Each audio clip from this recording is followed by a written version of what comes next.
በመሃል አዲስ አበባ መገናኛ ብቻውን ለተቃውሞ የወጣው ግለሰብ ክስተትና የወቅቱ የሀገሪቱ የፖለቲካ ምስል።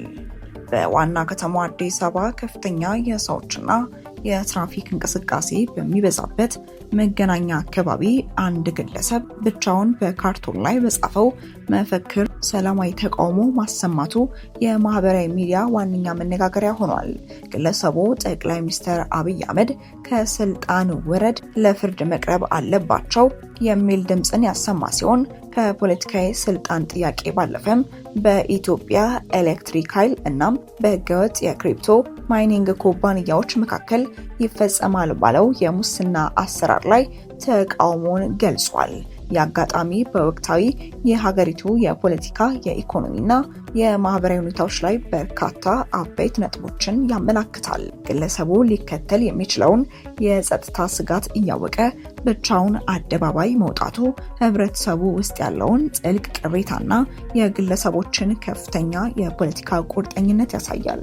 ተቃውሞ ቀጥተኛ ከሆነ የፖለቲካ ስልጣን ጥያቄ ጎን ለጎን እንደ ኤሌክትሪክ ኃይል አጠቃቀምና ህገወጥ የክሪፕቶ ማይኒንግ ያሉ ወቅታዊ የኢኮኖሚና የሙስና ስጋቶችን ማካተቱ የህዝቡን ቅሬታ ሁለገብነት ያመላክታል። ግለሰቡ በቆመበት አካባቢ በነበሩ የጸጥታ አካላት መወሰዱ መነገሩ በህዝባዊ ቦታዎች ሰላማዊ ተቃውሞን በነፃነት ለማንጸባረቅ ያለውን የጠበበ ምህዳርና የጸጥታ ኃይሎችን ፈጣን ምላሽ ያሳያል። በአጠቃላይ ይህ ክስተት በህብረተሰቡ ውስጥ ያሉ ጥልቅ ቅሬታዎችና ግለሰቦች ሀሳባቸውን ለመግለጽ የሚያሳዩትን የድፍረት ደረጃ ቁልጭ አድርጎ ያሳያል የሚሉና ሌሎች በርካታ አስተያየቶች በዚህ ጉዳይ ላይ የተሰጡ ይገኛሉ።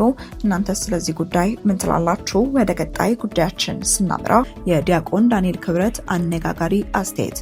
የጠቅላይ ሚኒስትሩ የማህበራዊ ጉዳዮች አማካሪ የሆኑት ዲያቆን ዳንኤል ክብረት የብሔራዊ የምክክር ኮሚሽን ያካሄደውን የመጀመሪያ ምዕራፍ ሂደት አስመልክተው በሰጡት አስተያየት የብዙዎችን ቀልብ ስበዋል። ኢትዮጵያውያን በታሪክ አጋጣሚ ለጦርነት ያላቸው ዝግጅትና ልምድ ከውይይትና ምክክር ባህል የጎላ መሆኑን ገልጸዋል።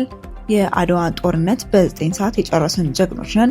ሂደቱ የወሰደውን 40 ቀን በማስመልከት ምክክር ሆኖብን ነው እንጂ ጦርነት ቢሆን ኖሮ 40 ቀን አይፈጅብንም ነበር ሲሉ ተናግረዋል። የህዝቡንና ተከታዩን ሂደትም በሰላማዊ መንገድ ከመከታተል ይልቅ ተኮሰ፣ ሳተ፣ መከተ፣ ሸሸ፣ አሸነፈ፣ ተሸነፈ በሚል የጦርነት መንፈስ ሲከታተለው እንደነበርም ጠቁመዋል። በሂደቱ የታዩ ክፍተቶች የመጡት ከሰላማዊ ውይይት ልምድ ማነስ በመሆኑ ሊፈረድብን አይገባም ያሉት አማካሪው ቀጣዩ ትውልድ ይህንን የውይይት ሰንሰለት አሻሽሎ እንዲያስቀጥለውም አደራን ብለዋል።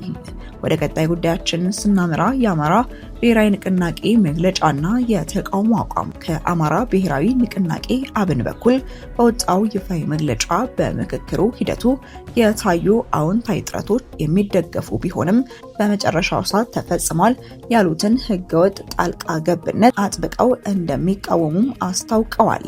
ከተለያዩ አቅጣጫዎች የመጡ ተሳታፊዎች በቅን ልቦና ተወያይተው በበርካታ መሰረታዊ ሀገራዊ ጉዳዮች ላይ የተሻለ ስምምነት ላይ መድረሳቸውን አብን አድንቋል።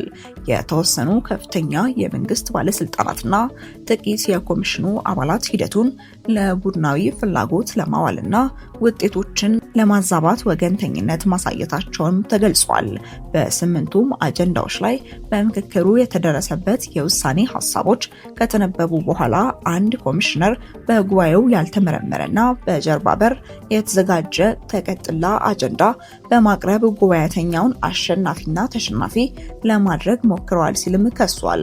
ኮሚሽኑ በመጨረሻም ስለተፈጸመው ድርጊት ለህዝቡ ግልጽና ህጋዊ ማብራሪያን ካልሰጠ በስተቀር ለሂደቱ ሙሉ ይሁንታ እንደማይሰጥና በቃለ ጉባኤው የተያዙትን የመጀመሪያዎቹን 8 አጀንዳዎች ብቻ እውቅና እንደሚሰጥ ነው ያስታወቀው።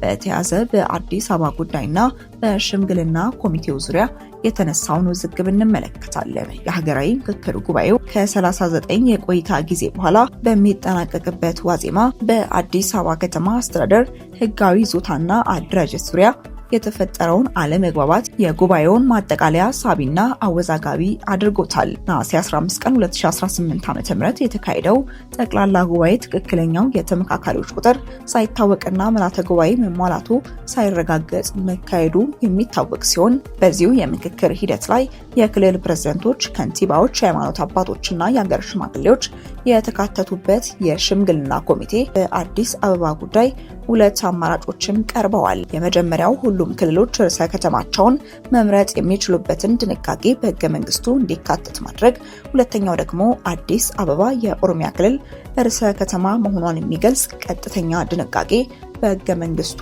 ማስገባት ነው። ታዲያ ይህንን ተከትሎ ነው ያልተጠበቀ ክስተት በጉባኤው የተፈጠረው። የኦሮሚያ ተወካዮች ከአንድ ቀን በፊት በአዲስ አበባ ጉዳይ ላይ እንስማማለን ብለው ወጥተው የነበረ ሲሆን አርብ ዕለት ደግሞ የኮሚሽነሮች ቃል ማጠፍና አሰራር መጣስ ያሳሰባቸው የአማራ ክልል ተወካዮች ቅሬታቸውን ገልጸው መድረኩን ረግጠው ወጥተዋል። በኋላም በክልሉ አመራሮች ሽምግልና ጥቂቶቹ ተመልሰዋል። ኮሚሽኑ ለዚህ በሰጠው ምላሽ ኮሚሽኑ በቃለ ጉባኤዎች የድምጽና ምስል ክምችቶች ዳግም ተመልክቶ ለሀገር ይበጃል ያለውን አማራጭ ለይቶ እንደሚያሳውቅ ገልጸዋል። ከዚህ በኋላ አቤቱታና ቅሬታ መቀበል ማቆማቸውና በኮንቬንሽን ሴንተር የሚገኘው ጊዜያዊ ቢሮአቸው መዘጋቱንም አስታውቀዋል። በአጠቃላይ ለ39 ቀናት ያህል ሲካሄድ የቆየውና ነሐሴ 16 2018 ዓ.ም ይጠናቀቃል ተብሎ በዕለቱ የተጠናቀቀው የምክክር ጉባኤው በርካታ አዎንታዊ ተሳትፎችን ይዞ ቢነሳም በማጠቃለያው ሰዓት በተነሱ አጀንዳዎችና የፖለቲካ ውዝግቦች ምክንያት ትልቅ መነጋገሪያ ሆኖ አጠናቋል። ውድ አድማጮቻችን በእነዚህ ጉዳዮች ላይ ያላችሁን አስተያየት በኮሜንት መስጫ ላይ አስፍሩልን። ቻናላችንን ሰብስክራይብ በማድረግና የደውል ምልክቷን በመጫን አዳዲስ መረጃዎችን ይከታተሉ። አብራችሁን ስለነበራችሁ እጅግ አድርገን እናመሰግናለን። በቀጣይ እስክንገናኝ ድረስ ሰላም ቆዩልን።